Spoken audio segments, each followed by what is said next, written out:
మా శాసనసభ్యులు వస్తున్నారు, అన్న మేము ఎమ్మెల్యేలు అయినా కానీ మా వెంబడి ఉన్న వాళ్ళకి ఏం చేయలేకపోతున్నాం, వాళ్ళకు ఉద్యోగం ఇవ్వలేకపోతున్నాం, ఉపాధి కల్పించలేకపోతున్నాం అని అన్ని రాజకీయ పార్టీలకు సంబంధించిన ప్రజాప్రతినిధులు వస్తున్నారు.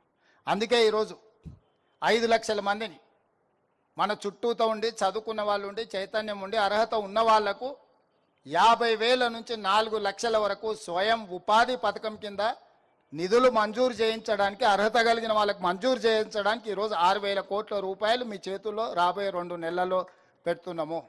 జూన్ 2 నాడు 5 లక్షల మంది లబ్ధిదారులను మనం ప్రకటించబోతున్నాము.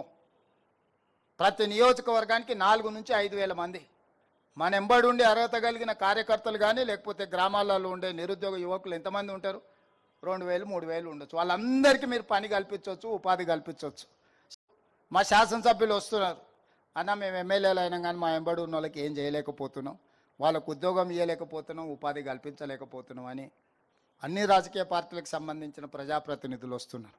అందుకే ఈరోజు 5 లక్షల మందిని మన చుట్టూతో ఉండి చదువుకున్న వాళ్ళు ఉండి చైతన్యం ఉండి అర్హత ఉన్న వాళ్లకు 50,000 నుంచి 4 లక్షల వరకు స్వయం ఉపాధి పథకం కింద నిధులు మంజూరు చేయించడానికి, అర్హత కలిగిన వాళ్ళకి మంజూరు చేయించడానికి ఈరోజు 6,000 కోట్ల రూపాయలు మీ చేతుల్లో రాబోయే 2 నెలల్లో పెడుతున్నాము.